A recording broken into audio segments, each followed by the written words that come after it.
വാഴ 2 ഒറ്റ പേര് ഹാഷിർ എന്ന് പറയുന്ന ഒരു പയ്യൻ്റെ ഒരു യൂട്യൂബ് കോണ്ടൻറ്റ് ക്രിയേറ്ററുടെ ഒരു ഇമേജ് കൊണ്ട് മാത്രം ശ്രദ്ധിക്കപ്പെട്ട സിനിമയുടെ രണ്ടാമത്തെ ഭാഗം വാഴ 2 എന്ന് പറഞ്ഞ സിനിമ ഇപ്പോൾ നമ്മളെ മുമ്പിലേക്ക് വന്നേക്കാണ്.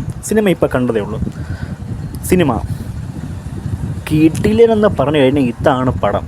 പിന്നെ ഇവിടെ കുറച്ച് സംസാര വിഷയങ്ങളൊക്കെ ഉണ്ടാകുന്നുണ്ട്. വാഴ ഫസ്റ്റിനെക്കാട്ടിയും ബെറ്റർ ആണെന്നുള്ള കാര്യങ്ങളൊക്കെ ഒരിക്കലും അങ്ങനെ പറയാൻ പറ്റില്ല. രണ്ടും കിടിലൻ പടങ്ങളാണ്, രണ്ടും സൂപ്പർ സിനിമകളായതുകൊണ്ട് നമുക്ക് വാഴ 2 ആണ് മികച്ചത്, വാഴ 1 ആണ് മികച്ചതെന്ന് പറയാൻ വേണ്ടി പറ്റില്ല. രണ്ട് സിനിമയും രണ്ടായിട്ട് എടുത്തിട്ട് പടം കൊള്ളാം എന്ന് മാത്രം നമുക്ക് പറയാൻ വേണ്ടി പറ്റും. പിന്നെ ആൾമോസ്റ്റ് നോക്കുകയാണെങ്കിൽ സിനിമയുടെ ഒരു പ്ലോട്ട് എന്ന് വെച്ച് കഴിഞ്ഞാൽ യങ്സ്റ്റേഴ്സിൻ്റെ സ്കൂൾ ലൈഫ്, ക്യാമ്പസ് ലൈഫ്, ജീവിതങ്ങൾ, ആ വാഴ 1ൻ്റെ ഒരു പാറ്റേൺ വെച്ച് തന്നെയാണ് സിനിമയുടെ ഒരു തിരക്കഥ മുന്നോട്ട് പോയിക്കൊണ്ടിരിക്കുന്നത്.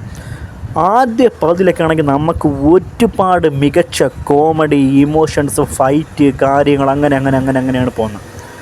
ഹാഷിർ എന്ന് പറയുന്ന ഒരു പയ്യനെ, ഒരു യൂട്യൂബ് കണ്ടൻറ്റ് ക്രിയേറ്ററിനെ ഇത്രയും മികച്ച രീതിക്ക് സംവിധായകൻ സവിൻ എസ് കിടുവായിട്ട് ഉപയോഗിച്ചിട്ടുണ്ടോ പറയാൻ വേണ്ടി പറ്റും.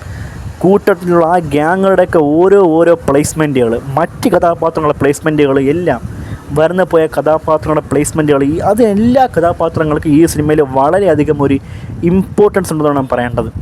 ഇപ്പോൾ ഹാഷിർ ഗ്യാങ്ങിനങ്ങ് മാറി നിന്ന് കഴിഞ്ഞാൽ പിന്നെ വരുന്നത് സീനിയർ നോക്കുകയാണെങ്കിൽ അജു വർഗീസ്, വിജയ് ബാബു, ബിജുക്കുട്ടൻ, അങ്ങനെ ഒട്ടനവധി തരങ്ങൾ. പിന്നെ അതിനപ്പുറം നോക്കുകയാണെങ്കിൽ നമ്മുടെ വാഴ സിനിമയിലെ നോബി, നമ്മുടെ കോട്ടയം നസീർ, അങ്ങനെ ആൾക്കാരൊക്കെ ഇടയ്ക്കിടയ്ക്ക് ചെറിയ റോളുകളിൽ കൊണ്ടുവരുന്നുണ്ട്. ആ രീതിക്കൊക്കെയാണ് ഇങ്ങനെ മുന്നോട്ട് പോയിക്കൊണ്ടിരിക്കുന്നത്.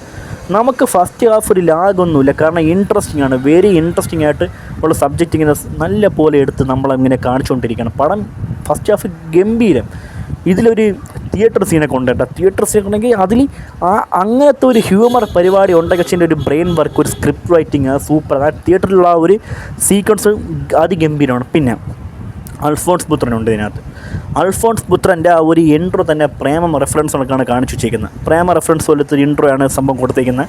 അപ്പോൾ പ്രേമത്തിൻ്റെ ഒരു റെഫറൻസ് വെച്ചാണ് പുള്ളിയുടെ ഒരു ബാക്ക്ഗ്രൗണ്ട് അല്ലെങ്കിൽ ഒരു സ്ക്രിപ്റ്റും കാര്യം പുള്ളി വെട്ടിപ്പായിട്ട് തന്നെ ഒന്ന് ചോദിച്ചിട്ട് പറയുമ്പോൾ വെട്ടിപ്പായിട്ട് കിടുവായിട്ട് ചോദിച്ചിട്ട് പറയാൻ വേണ്ടി പറ്റും. ഫസ്റ്റ് ഹാഫിൽ ഇവരുടെയൊക്കെ പ്രസൻസും കാര്യങ്ങളും കൊണ്ട് പിന്നെ ഇതിൻ്റെ ഒരു കിടിലം ഫൈറ്റ് ഉണ്ട് ഇതിനകത്ത്. വാഴ സിനിമയിൽ നമ്മളൊരു ക്യാമ്പസ് ഫൈറ്റ് കണ്ട് അതിൻ്റെ 2 ഇരട്ടി ഡബിൾ സ്ട്രോങ്ങിലുള്ള ഒരു കിഡ് ഫൈറ്റ് ഉണ്ട്. ഹാഷിറിനെയും ടീമിനെയൊക്കെ ഇത്ര പെർഫെക്റ്റ് ആയിട്ടൊരു ഫൈറ്റ് കൊറിയോഗ്രാഫി ചെയ്ത് വെച്ചിരിക്കുന്നത് അത് ഗംഭീരമായൊക്കെ തന്നെയാണ്. ആ ഒരു ഫൈറ്റ് സീക്വൻസും കാര്യങ്ങളൊക്കെ കൊള്ളാം. പുതുമുഖ നായകൻ വന്നിരിക്കുന്നത് ആ നായികയുടെ ഒരു അഭിനയം, പ്രസൻസ് കാര്യങ്ങളൊക്കെ ഉള്ള. പിന്നെ അമീൻ, യൂട്യൂബിലെ കണ്ടൻറ്റ് ക്രിയേറ്റർ അമീനെ പറ്റി, പിന്നെ അമീൻ്റെ ഒരു ഉള്ള സീക്വൻസിൽ അമീൻ ഗംഭീരമായിട്ട് ചെയ്ത് വെച്ചിട്ടുണ്ട്. അമീനും നൈസായിരുന്നു.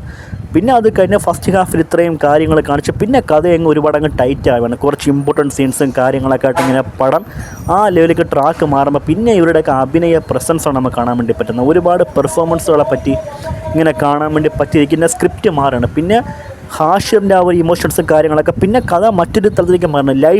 ലൈഫ് ജീവിതം അങ്ങനെ മാറി പോകുമ്പോഴാണ് കുറച്ച് സെൻറ്റിമെൻറ്റും കാര്യങ്ങളൊക്കെ വർക്കായിട്ട് വരുന്നത്. കുറച്ച് ആൾക്കാർ UK പോകണം, കുറച്ച് ആൾക്കാർ ദുബായിൽ അങ്ങനെയൊക്കെ പോകുമ്പോൾ ഹാഷിർ നാട്ടുകുറ്റിയൊക്കെ എടുത്ത് പിന്നെ നടക്കുന്ന കുറച്ച് സംഭവബഹുലമായ കുറച്ച് കാര്യങ്ങൾ, ഇമോഷൻസുകൾ, പിന്നെ ഒരുപാട് പരാജയങ്ങൾ, കയറ്റം ഇറക്കം, അങ്ങനെ പടം ഇങ്ങനെ മുന്നോട്ട് പോയിക്കൊണ്ടിരിക്കണം. പോയി വന്ന് ക്ലൈമാക്സ് ഒക്കെ എത്താൻ നേരത്ത് തീയാണ്. പഴയ വാഴ ഗ്യാങ്ങുകളൊക്കെ വന്നിട്ടുള്ള ഒരു കിടു ഫൈറ്റോട് കൂടി സിനിമ അവിടെ തീരെയാണ്.